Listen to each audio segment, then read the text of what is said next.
Oke, shalom, selamat malam Bu Sofiatul. Tuhan Yesus memberkati. Ya, malam-malam Pak. Ya. Siapa yang malam? Bu Sofiatul siapa? Bu Sofiatul. Ayo. Iya Pak. Oh ya, Ibu Sofiatul santai dulu ya. Oke, selamat malam. Ateis. Ya, ini ateis ya? Iya. Saya mau debat lawan Anda sih tentang masalah eksistensi Tuhan. Karena soalnya sih. Ya ampun Alberto ngapain lu kesini? Ya mau debat lawan Pak Bambang juga, apalagi Anda, Bu Sofiatul. Anda datang ke Manokwari, Papua Barat. Anda saya tunggu di Papua Barat, di Manokwari. Saya di Manokwari. Saya tunggu datang Anda. Saya tidak suka di sini. Kalau Anda tidak suka, Anda keluar. Apalagi orang Anda teis. Anda datang ke sini, saya tunggu. Siap? Oke. Manokwari, Papua Barat. Hubungi nomor studi saya. Ya, oke. Saya tunggu Anda. Saya akan baptis Anda pasti. Saya sudah ketemu macam orang, sudah 1000 macam. Anda jangan tunjukkan kebodohan Anda. Saya tantang Anda, ini nomor saya. Anda datang ke sini cari saya. Sudah banyak orang yang sudah banyak orang yang saya sadarkan. Seperti Anda otak-otak yang bodoh. Minta maaf. Oke? Jangan keluar-keluar di sini ya. Sombong sekali Anda mau berdebat sama saya. Anda itu hanya kucing-kucing kecil aja. Jangan masuk langsung Anda bilang Anda mau tantang saya. Anda siapa? Saya tanya sama Anda. Tuhan menciptakan manusia segambar dan serupa. Maksudnya itu apa? Ayo. Sampai orang bisa menciptakan segala dunia. Biarin aja Pak Bom lucu kok dia orangnya. Kurang ajar Anda masuk-masuk bilang tantang Pak Bom. Anda siapa? Anda ya sampah saja. Apa namanya? Bapak itu masih kecil, masih agak-agak gelok. Biarin aja Pak Bom, disabarin. Kurang ajar ini orang ini. Tantang langsung tantang. Anda datang ke sini. Anda datang ke saya. Dia dulu suka bela-belain Islam Pak Bom. Dia tuh suka bela-belain Islam si Alberto. Oh ini Alberto namanya? Alberto. Coba dulu. Coba saya tanya dulu. Sabar. Saya tanya dulu. Saya tanya dulu. Anda yang ateis itu saya tanya ya. Tuhan menciptakan segambar dan serupa. Sekarang yang menciptakan di dunia ini sampai Anda masuk di sini itu siapa? Salah satu eksistensi Tuhan enggak? Oh ya ateis. Tanya. Anda coba dan saya. Saya tanya dulu. Anda sekarang bicara sama saya. YouTube yang bikin ini orang Israel. StreamYard Israel. Ini eksistensi Tuhan mana? Ayo. Nah, sebelum ada StreamYard, sebelum ada ini semua, Tuhan pun belum kenal apa yang namanya StreamYard. StreamYard YouTube. Sekarang eksistensi Tuhan ini yang menciptakan pesawat siapa? Orang keturunan mana? Gak usah bawa nama Israel yang Tuhan tidak ketahui pesawat itu apa. Sabar, yang menciptakan bom atom pertama itu orang siapa? Nanti saya kasih tunjuk ayat Alkitab. Ayo, mau tantang saya kah? Bedakan antara manusia dan Tuhan dulu. Anda bilang eksistensi, diam. Anda bilang eksistensi Tuhan, ya kan? Eksistensi Tuhan. Itu cuma narasi ya. Itu cuma narasi. Saya tantang Pak. Aduh, kepala sakit. Eksistensi. Jangan kau bikin saya makan baterai lagi, sudah ada 3 ini. Saya makan baterai, saya tanya eksistensi itu apa? Eksistensi Tuhan kan. Baru saya buka ayat Alkitab. Jangan kau suruh samakan stabilo. Eksistensi itu adalah itu adalah sesuatu yang yang bisa dipandang secara objektif, bagaimana itu bebas kemana-mana saja. Tetapi kalau masalah menciptakan tidak perlu eksistensi Tuhan, karena menciptakan itu ada cara kerjanya, listrik ada cara kerjanya, pesawat ada cara kerjanya, streamnya ada cara kerjanya, YouTube ada cara kerjanya, dan apalagi semua pasal Alkitab bicara tentang Tuhan itu semuanya hanya narasi belaka. Misalnya, kasihan lu, bikin lucu aja lu, bikin lucu aja lu, gemes kalian kau. Saya tanya. Yang menciptakan otaknya pintar, yang menciptakan bom atom itu sama Anda, sampai Anda sekarang itu selamat, itu siapa yang ciptakan? Semuanya ini berdasarkan pemikiran manusia. Sabar dulu. Yang menciptakan bom atom itu siapa? Saya kasih contoh satu aja, supaya saya kasih ayatnya.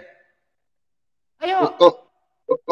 Kalau mau bicara tentang bom atom, semuanya ini berdasarkan cara kerja. Ciptakan kah? Nenek kau yang ciptakan bom atom itu, saya tanya. Ayo. Yang ciptakan bom atom siapa? Manusia siapa?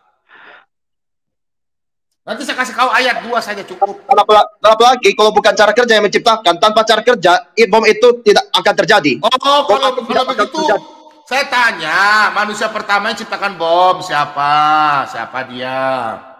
Hei, siapa dia? Kamu karena begitu, kamu mau dialog sama saya. Orang komunis. Dia, ya. Siapa dia? Pak Bom Bom. Aku mau sama si Alberto ini dong. Sabar Bu, sabar dulu, biar dulu Bu, saya sengaja Bu. Hei, bom Alberto. Siapa dia? Sudah, siapa? Ayo, siapa dulu? Ayo. Alberto. Sabar dulu, jangan panggil. Ateis, Alberto. Itu pecinta bom. Hah? Dia pecinta bom. Bukan siapa-siapa yang menciptakan bom. Sebelum bom itu diciptakan, itu pasti semuanya cara kerja itu sudah ada duluan. Apalagi melalui cara kerja itu, maka itu dirumuskan dan yang kerja siapa? Nenek kau atau siapa? Aduh.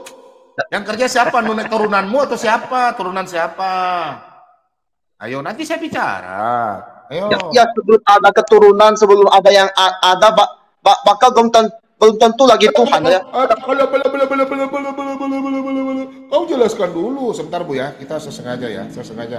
Ini dia ya. Siapa? Ayo, siapa? Bu Sofyatul nggak sabar juga akhirnya Bu Sofyatul nih ya. Ya, biarkan aja Bu. Kalau Anda tanya siapa, padahal pengguna itu sendiri juga mengandalkan cara kerja itu. Tanpa cara kerja itu, dia mengandalkan apa dia? Iya, apa yang cara kerjanya siapa? Siapa yang bikin? Iya, siapa yang bikin? Ayo. Memang dia bisa bikin tanpa cara kerja itu. Misalnya cara kerja bom atom. Iya, Alkitab itu sudah ada namanya hikmat itu diberikan. Makanya saya tanya Bapak dulu sebelum saya jawab. Saya tidak mau jawab dengan otak kau ya. Bukan sama makan baterai. Aduh, jangan kau suruh saya makan baterai. Saya udah minum kal panas, kau mau minum saya baterai lagi. Ayo jawab, siapa itu yang sudah menciptakan? Supaya saya jelaskan di Alkitab. Dia masih anak-anak, Pak Bom Bom, belum bapak-bapak, dia masih kecil. Itu ada yang diciptakan, itu tidak berdasarkan apa yang ada di alam. Itu berdasarkan apa yang di luar alam ini. biar aja Bu. Udah nggak apa-apa. Nggak mau makan apa lagi minyak kayu putih. Aduh, sudah tadi minyak kayu putih taruh saya. Tuh, Pak Bom Bom minum minyak kayu putih loh. Siapa yang ciptakan bom atom? Ayo, kamu kau tak kau dulu. Koslet. Siapa yang ciptakan bom atom? Kasih dia kesempatan, Pak Bom Bom. Iya. Ya, padahal bom atom itu tidak perlu diciptakan ya. Itu pun juga bisa meledak sendiri. Tanpa bom atom juga ada suatu ledakan. Dan apalagi ledakan itu yang buat suatu imajinasi. Dan apalagi itu yang buat seseorang kebayang untuk buat atom. Misalnya gunung berapi. Kalau begitu saya katakan Anda ciptakan dulu kan layar televisi kan kita pakai kaca. Saya suruh Anda ya. Anda tolong ciptakan namanya Ibu Teknologi Kak, yang pakai laser saja, terus ada gambar saya. Ya, saya beli ya. Saya beli pakai uang daun-daun di belakang rumah saya. Daun-daun jadi uang ya. Tapi kalau Jadi begitu ya. Kalau bicarakan tentang soal siapa yang menciptakan atau tidak, siapa yang duluan yang menciptakan atau cara kerjanya yang bagian supaya itu bekerja seperti penciptaan. Seolah-olah ada penciptaan. Otakmu. Makanya saya tanya, otakmu apa? Yang menciptakan bom atom itu siapa pertama? Ayo. Nah, itu pun juga berdasarkan cara kerja otak saya yang memikirkan tentang bom atom. Otak kau atau otak orang Israel? Otak kau atau orang Israel? Otak saya. Otakmu. Oh, kau yang ciptakan bom atom. Aduh, saya ada. Pak Bombom. Kenapa Pak Bombom. ada orang sakit ini? Ini kayaknya orang sakit sampai atom. Ada yang ciptakan bom atom. Kau bisa ciptakan bom atom? Pak Bombom, ini anak itu sering mengalami pelecehan, pembulian. Jadi kita perlu dia doakan. Ya udah nggak apa-apa Bu, nggak Bu tahu kan Pak Bombom kan. Udah biarin. Iya, jangan diambil hati Pak, emang begitu dia. Dulu saya waktu debat sama Nanda. Pak Bombom nggak bareng cuma lucu-lucu, orang pada ketawa di lantai. Iya, saya debat sama Nandar, Yonatan Nandar, dia gebrak-gebrak. Saya mau naik, saya mau nantang Bu Sofiatul. Habis itu ternyata dia nggak tahu apa-apa. Alberto. Yep. How are you? Ya sebenarnya saya mau lihat ya apa yang orang bacakan itu bicarakan tentang siapa berdasarkan narasi ya, yaitu bahwa inilah, bahwa itulah, bukannya akulah seperti apa kan, dan apa lagi ceritanya itu mau nyambungkan antara Alberto, fokus. Ini orang kalau ngomong kadang-kadang nggak fokus Pak. Dia bisa tiba-tiba ngomongin sepak bola, nanti dia tiba-tiba ngomongin apa. Alberto, kamu fokus. Kamu mau apa yang kamu mau tanyakan ke Pak Bombom? Jangan kemana-mana, fokus. Apa yang mau kamu tanyakan ke Pak Bombom? Kayaknya geger otak ini orang. Iya sakit. Iya Pak. Nanti dia tiba-tiba ngomong apa bisa ngomong ke yang lain. Iya. Kayaknya ada hang ini orang, nggak usah diladenin lah, capek. Iya. Bukannya tidak usah diladeni ya. Aku mau bertanya. Oke. Kamu tanya yang jelas, satu pertanyaan aja. Kamu mau tanya apa? Jangan kemana-mana. Ya. Sebentar ya. Sebentar dulu. Teman-teman, ini ada aturan YouTube baru, jangan ada keluar kata-kata binatang ya. Hati-hati yang ya. Aku coba ya. Oke, silakan. Jadi siapa yang berkata di situ dalam Keluaran pasal 14 ayat 21 yang Musa mengeluarkan tangannya, tiba-tiba Tuhan mengeluarkan air itu sampai kering itu kan? Siapa yang bicara di situ? Ya, dibuka ayatnya. Sebentar. Dibuka ayatnya biar Pak Bombom jelaskan. Oke, stop. Sampai di situ. Kamu mau tanya Keluaran 14 ayat berapa? 21. Itu siapa yang 21? Itu siapa yang bicara? Ya, stop. Udah, stop. Jangan kemana-mana biar Pak Bombom jelaskan ya. Apa itu? Keluaran? Hah? Kau tanya apa? Dia tanya Keluaran 14 ayat 21 Pak Bombom, katanya dia mau tanya ke Bapak. Dan siapa yang bicara di situ? Apakah Tuhan kah, entah manusia kah, entah dunia lain kah? Alien dunia lain? Emang lo kata jin dunia lain? Umurnya berapa nih Bu? Berto, kamu umur berapa? 18. Oh, 18. Kamu cari Pak Bombom di Manokwari ya. Nanti datang ke sini ya. Kamu kan anak saya ini. Pak, umur 18 kagak punya duit. Nanti datang ke sini ya. Ada yang biaya dia ya. Kamu datang ke sini ya. Kamu Fucking David biayain. Kamu bingung. Kamu di Jakarta cari Pak David aja. Pak David, nanti nomor teleponnya Pak David. Dikirim lewat laut, Pak. Mau dikirim lewat apa? Ke Manokwari mau dikirim lewat apa? Ayo. Nanti saya pakai JNE apa pakai Tiki? Wahyu si Ombing. Pak Bombom, sebentar Pak Bombom. 30 detik. Saya mau debat sama Pak Bombom nih. Masa orang boleh, saya nggak boleh? Siapa presiden tahun 24? Siapa presiden tahun 24?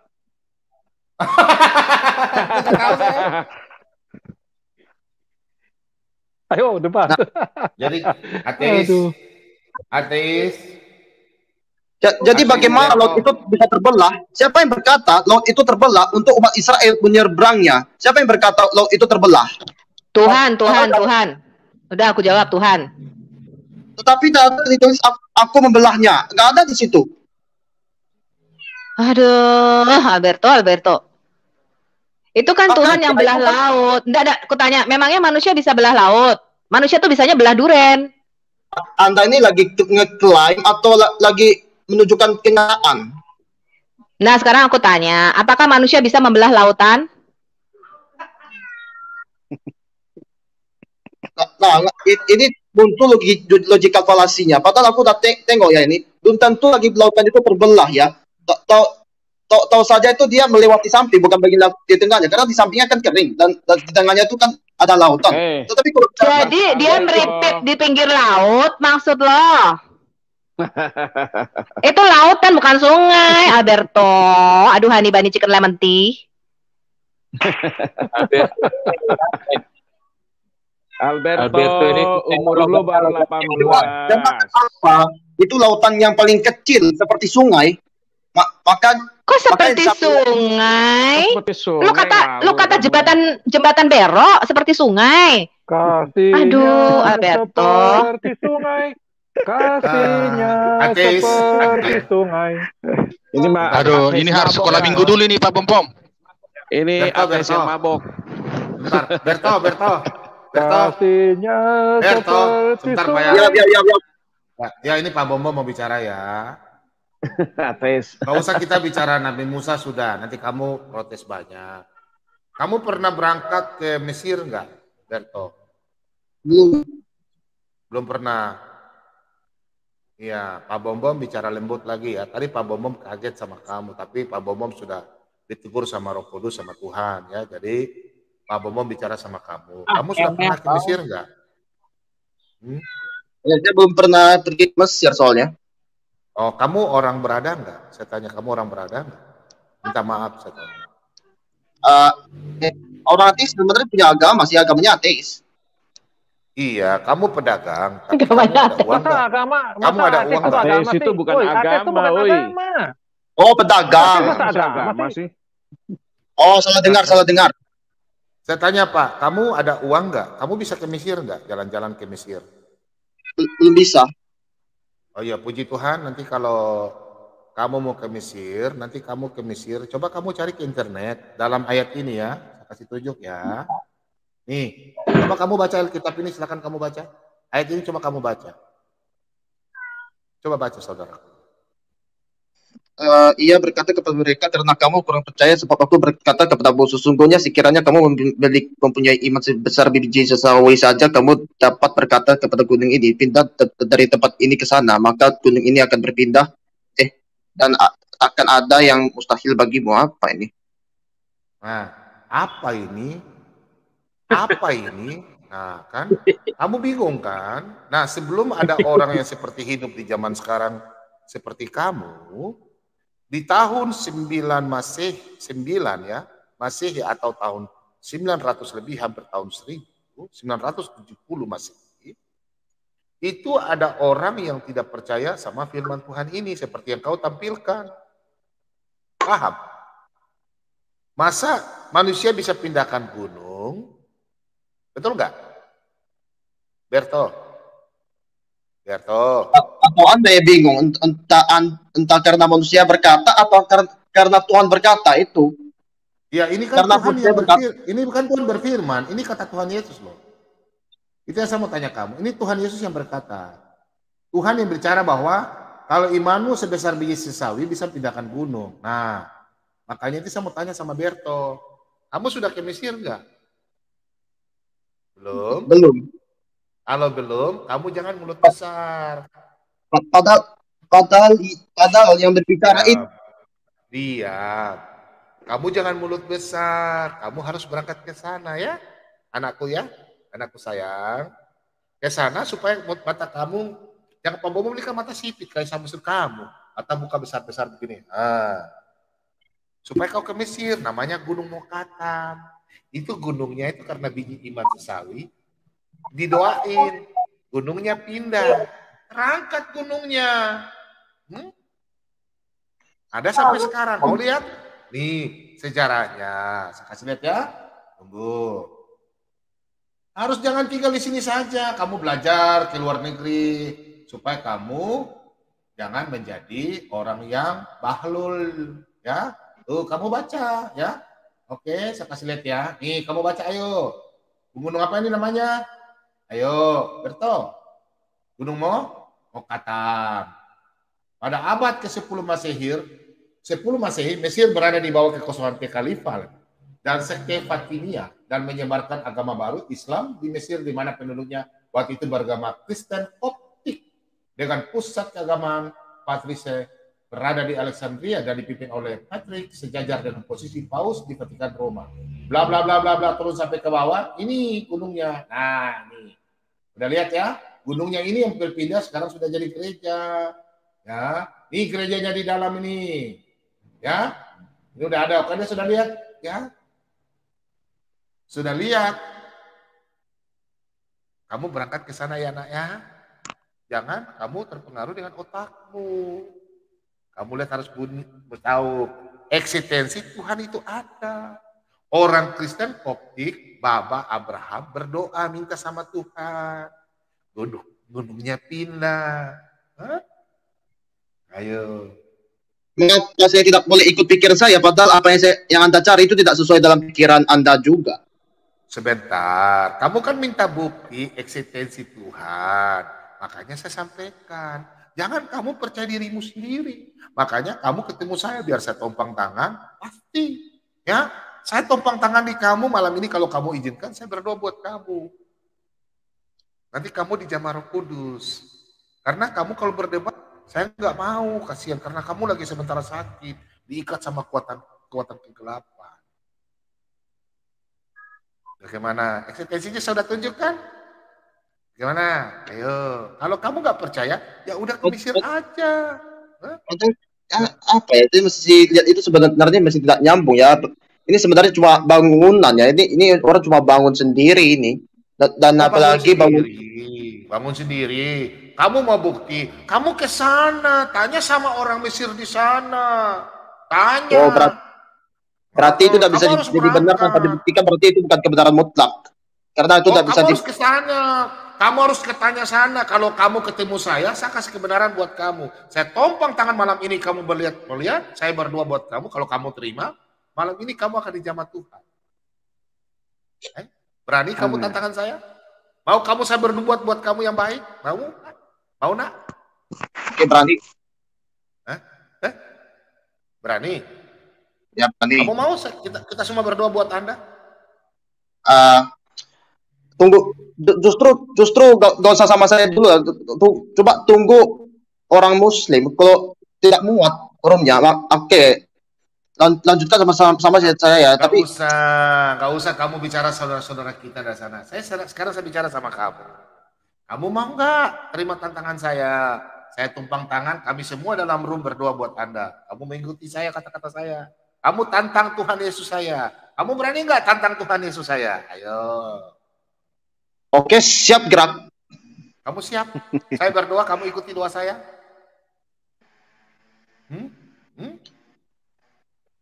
Gak usah lah.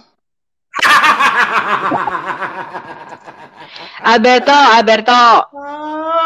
Ya udah, Bu.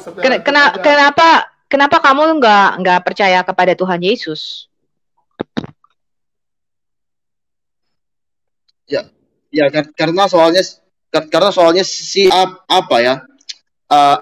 Ada pendapat yang belum sepakat. Dan apalagi kalau sekali, memang sekarang ini bukan waktunya ya, tetapi kalau lain waktu itu bisa terjadi. Dan apalagi ini semuanya tentang waktunya, tergantung momennya, bukan tergantung apa yang orang percayai.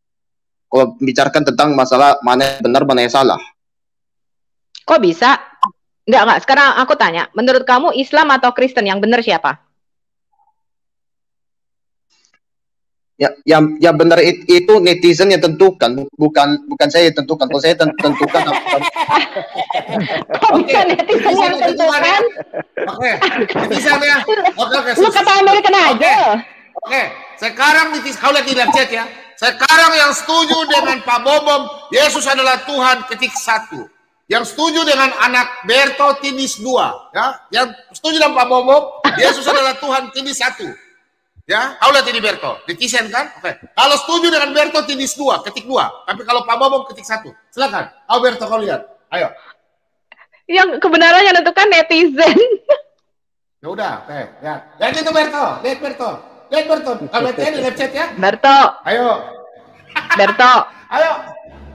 Kutanya, apa sih kebenaran itu, Berto? Apa sih kebenaran Islam? Bu, Berto ada netizen nilai tuh, netizen. Sementara Kaisar Akara 2. Kaisar Akara 2. Iya, kayak arah satu orang aja yang dua. 1. Iya, kayak Berto 2, kayak saya 1. Ayo. Tuh, semuanya milih 1. Netizen yang tentukan. Ayo, yang bener Pak Bombom loh. Berarti kamu keliru. Ayo. Ya, itu baca. Ayo. Wah, nggak kehitung nih. Udah nggak kehitung lagi nih. Ayo. Kamu nggak ada yang milih, Alberto. Kamu zong. Zong. Tengok ya. Sekarang saya tanya sama Anda. Bagaimana cara Anda mengukur eksistensi untuk membantah pendapat bahwa itu tidak bahwa memang apa yang terjadi dalam pikiran saya menurut Anda? Padahal sekali saya baca ya, itu cuma narasi, itu cuma klaim, dan apalagi itu tidak secara personal, tidak secara personal. Walaupun Tuhan itu personal ya menurut orang agama besar ya.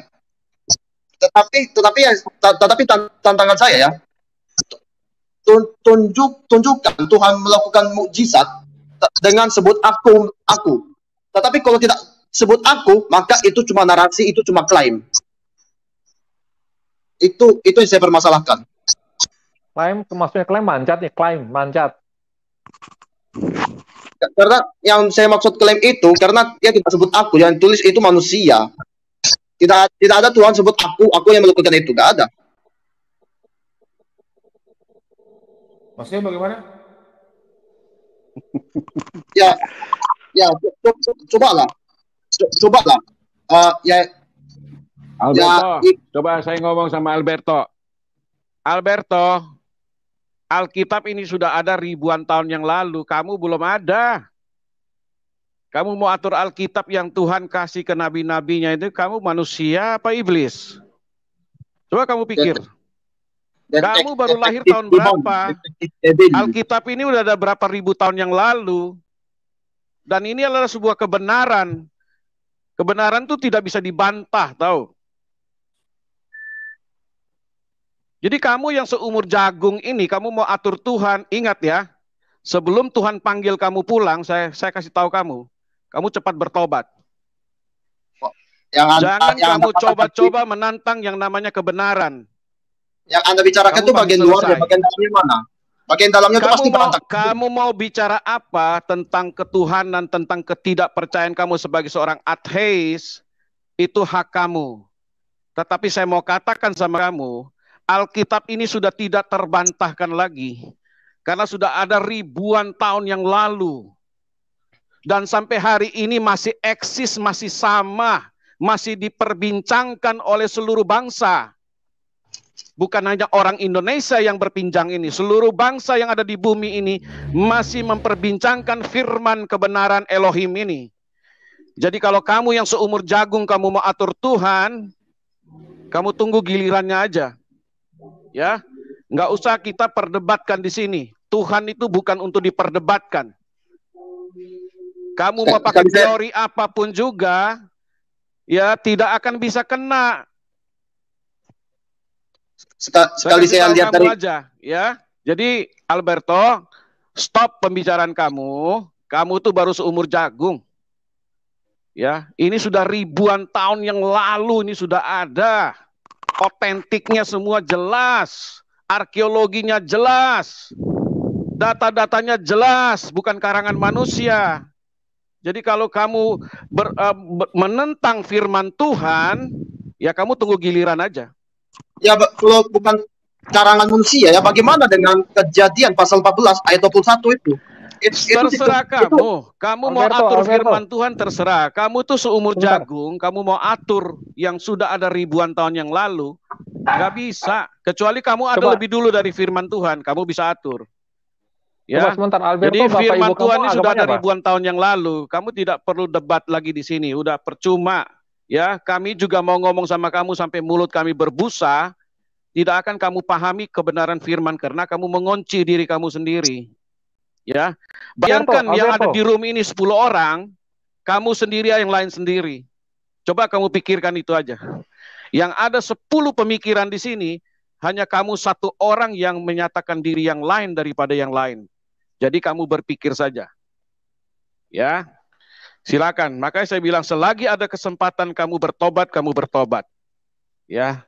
Kalau pintu tobat itu tertutup buat kamu, ingat, masih ada kehidupan lain di sana yang menanti kamu, yaitu neraka yang akan menghukum kamu.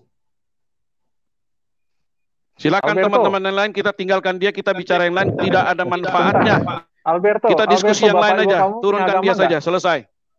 Alberto, Bapak Ibu kamu dan Bapak kamu punya agama? Gak perlu lagi kita bicara dia, Pak. Gak penting, Pak. Kita bicara yang lebih penting, firman kebenaran. Oh, udah keluar ya? Udah keluar ya? Sudah lari dia. Ya. Sudah lari dia. Iblis harus dihardik, Pak, supaya dia keluar. Sepertinya waktu kecil dia ini kelebihan vitamin ini orang. Jadi inilah akibatnya. Ngomongnya juga dia terlalu cepat. Bukan kelebihan. Minum. Kalau kita kan tercipta dari debu tanah, Pak. Kita tercipta dari debu tanah. Kalau dia tidak, dari tanah comberan.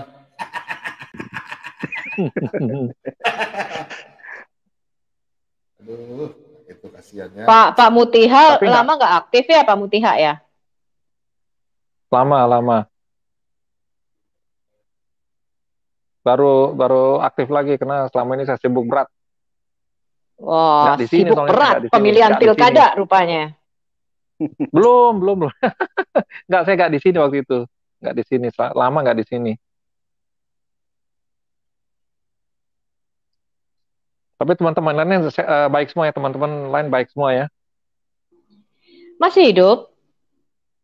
Ya, masih hidup ya dong. Belum ada yang mati.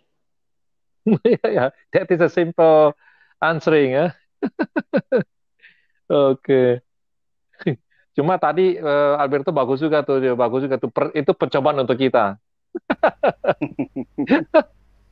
Geli juga pencobaan. Ya. Gitu. Tapi bagus juga ada yang nanya-nanya seperti itu, sebenarnya bagus juga. Jadi kita ketemu dengan penanya-penanya seperti itu kan. Kita butuh juga kadang-kadang hal-hal yang ringan sekali. Dia itu sebenarnya ini Pak Bom, dia itu butuh teman untuk diajak bicara. Jadi orangnya butuh perhatian karena dia sering dibully dan sebagainya. Jadi kalau dengar backgroundnya sih sebenarnya kita harus lebih prihatin ya. Oh ya? Tapi mungkin kita nggak bisa cerita.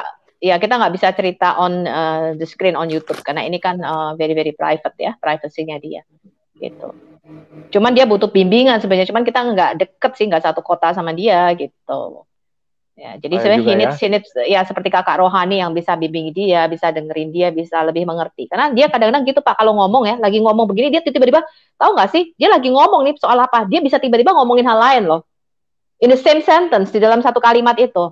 Kemudian dia bingung sendiri gitu loh. Gue ngomong apa ya gitu. Jadi aku nggak tahu something in his brain is not right gitu ya. Mungkin otaknya saya nggak tahu pernah ketetap di mana gitu kan, pernah kecentok di mana atau pernah jatuh gitu kan. Jadi kadang-kadang seperti itu. Jadi ya kita maklum aja gitu. Gitu. Sebenarnya kasihan, lebih ke kasihan sih kalau kita bilang. He needs someone to listen sebenarnya. Mungkin dia mau nantang Pak Bomom, he needs attention gitu loh. Dia butuh perhatian gitu.